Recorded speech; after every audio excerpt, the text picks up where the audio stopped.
kita juga harus mempertimbangkan juga terkait dengan beban kognitif peserta didik, Bapak Ibu semuanya. Ya. Dan ini memang tidak bisa dipungkiri bahwa beban kognitif untuk peserta didik itu memang sangat banyak.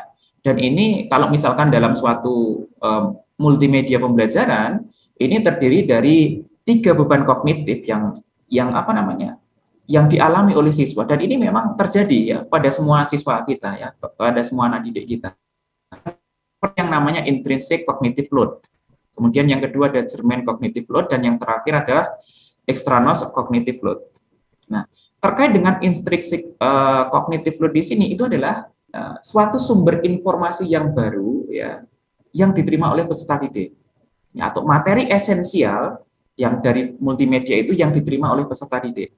Itu yang dinamakan dengan intrinsic cognitive load. Kemudian yang kedua, setelah dia menerima informasi atau materi esensial dari multimedia tadi, siswa itu nanti akan mengolah informasi, akan memproses lebih dalam lagi terkait dengan informasi yang dia dapatkan, dihubungkan dengan pembelajaran sebelumnya atau mungkin dihubungkan dengan kehidupan sehari-hari. Ya. Nah, ini namanya adalah German cognitive load. Ya. Jadi menghubungkan materi baru itu tadi dengan materi yang sudah dia peroleh, atau mungkin menghubungkan materi baru dengan keadaan di lingkungan sekitar atau kehidupan sehari-hari kan begitu. Nah, satu lagi beban kognitif yang dialami oleh siswa dan sebenarnya ini malah mengganggu atau mendistrak dari memori siswa itu adalah yang extraneous cognitive load. Ya.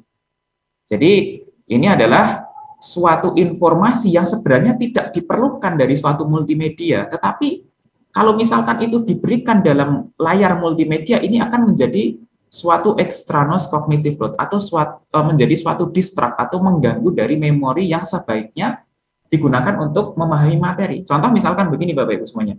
Misalkan saya melakukan atau memberikan multimedia terkait dengan titrasi asam basa, karena kebetulan saya bidangnya kimia ya Bapak Ibu semuanya ya. Titrasi asam basa. Kok di situ saya kasih animasi misalkan kupu-kupu gitu misalkan. Atau misalkan saya kasih animasi apa ya misalkan ya rumput bergerak gitulah misalkan. Nah, sebenarnya kupu-kupu atau rumput bergerak itu kan tidak ada kaitannya dengan titrasi asam basa. Nah, tetapi ketika itu ditampilkan di dalam suatu layar, pasti siswa itu akan melihat, dan itu sebenarnya malah akan mendistrak memori yang dimiliki oleh peserta didik. Karena mau tidak mau pasti siswa itu akan melihatnya ketika kita tampilkan di situ.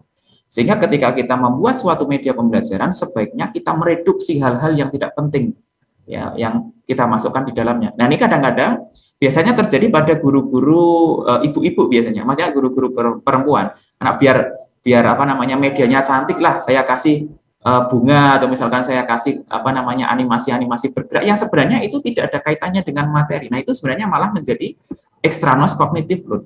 Nah, ini perlu kita perhatikan Bapak Ibu semuanya ketika kita mengembangkan suatu media pembelajaran.